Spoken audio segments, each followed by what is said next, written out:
Hey, Western Mustangs. I'm Miss Carrie. For those of you who don't know me, I work with Western's first graders in the after school program.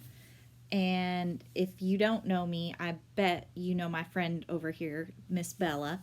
She is my therapy dog, and she comes to school with me about once a week, and we just really miss you guys. So we thought we would take this opportunity, since we're all at home, to read some books to you guys, and we'll post the links up on Facebook so your parents can share them with you. I hope you guys are staying well. So, the first book Bella picked out is called The Troublesome Cub in the Great Smoky Mountains, and it is based on a true story about a bear in the Smoky Mountains in Tennessee. So, let's get started reading.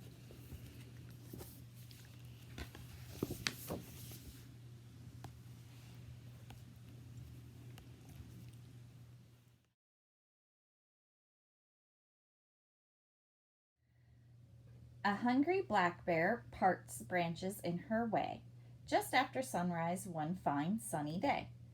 Not too far behind, a little bear cub makes mischief and mayhem and general hubbub.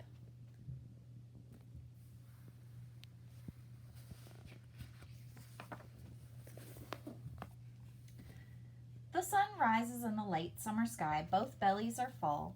Now it's time for shut eye, or so mother thought. But around her, cub prances.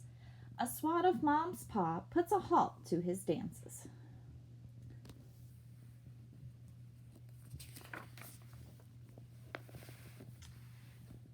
They settle below a small grove of green trees. Soon all that's stirring are leaves in the breeze. Late afternoon shadows take over the sun.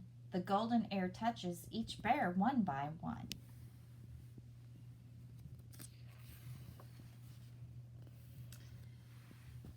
First a stir, then a wiggle. Now bear cub's awake. Wake up, wake up. He gives his mother a shake. With a sleepy black paw she warns him away, so cub ambles off to frolic and play. He scrambles along through the flowers and shrubs, a lot to explore for one small bear cub. Bees zip around him, there's honey nearby. They soon fly away to the darkening sky.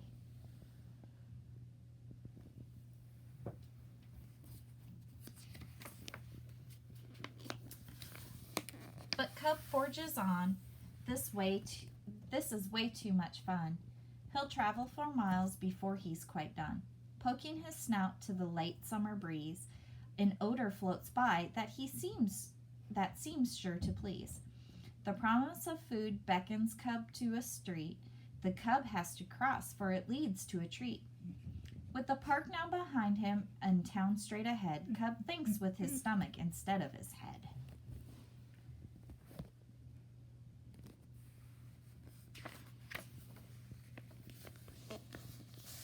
Lots of trash.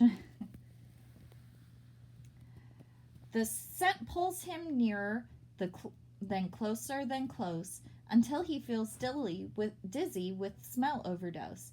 A green metal trash bin contains his great pies, mountains of garbage all coated with flies. Cub takes a nosedive right into the pile and makes greedy bear plans to stay there a while. Cellophane wrapping with food sticking to it, a fast food container, cub ate right through it. And so, what if it's plastic? A bear doesn't know that he shouldn't eat fast food containers, although it smells like good eating, looks like a fine meal, and fills up his belly. It sure seems ideal. So he gorges on garbage and falls fast asleep inside the container, way down in the heap. A rumbling wakes him just after sunrise, and he's tossed in a truck, much to his surprise. Now this is adventure he doesn't much care for. Every bump in the road makes him grunt in despair more. And the garbage he cherished so much at the start makes him sick to his stomach and heavy of heart. His mother's awake now and wringing her paw. She's worried and wonders just what is the cause of her little son's wandering far from his home, away from park safety to places unknown.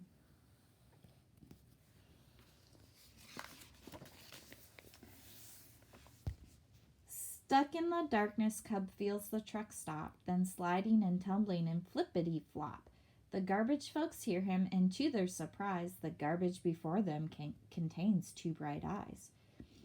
Cub whirls in a panic while trailing decay and makes rotten food fly every which way. He runs through a doorway, leaps onto a beam, holds on for dear life, then lets out a scream. Poor Cub.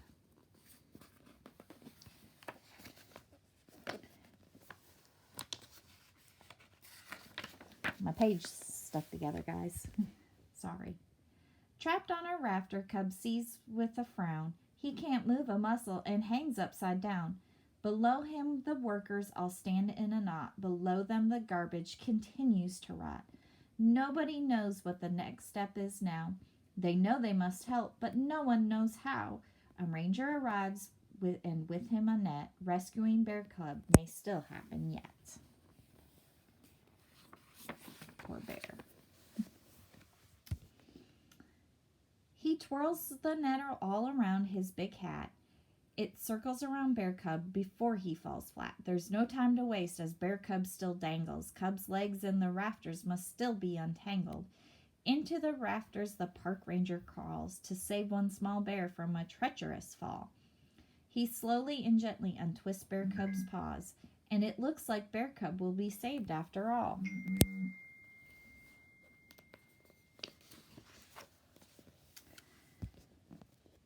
The park ranger places Bear Cub in a cage to find out his blood type at his weight and his age. He'll take Bear Cub back to the Park Service lab where he'll check the cub's health with a poke and a jab.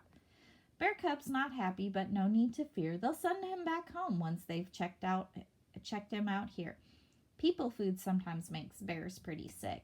Their teeth can get rotten and sore awfully quick. So that rangers can track him in mountain and holler, they circled his neck with radio collar. All for the purpose of tracking his tracks, to check where he goes and when he's snacking his snacks. Luckily, Bear Cub's thought okay through it all, a little shook up from his scary close call. He'd rather hang out with his mom in the woods. With humans, he tends to be misunderstood.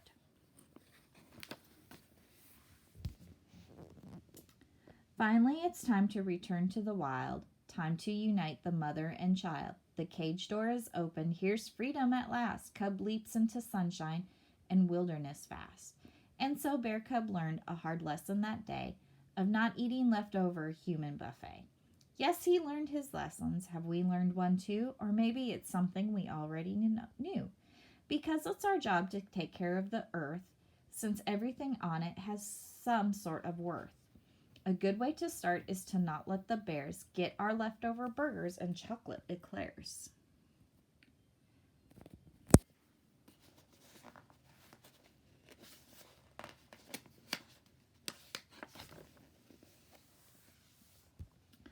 A hungry black bear parts branches in her way. Just before sunset one fine sunny day, Bear Cub runs towards her, so glad to be home. Into the woods they continue to roam.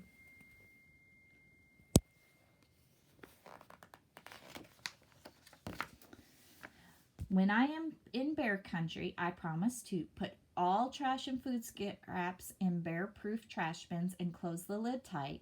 Store coolers and picnic baskets in the car at night when not in use. Pick up litter and food scraps and never feed wild animals. All right, well, we hope you guys enjoyed this book. We will try and do another one again soon. If you guys seem to like it, we'll do them a little more often since we'll be off a little while, it seems like. If you need anything, don't hesitate to have your mom or dad call or text us at Western, or you can get in touch with me personally. I don't mind helping at all. I hope you guys are doing well and staying healthy and doing your job of social distancing. We'll see you guys again. Bye.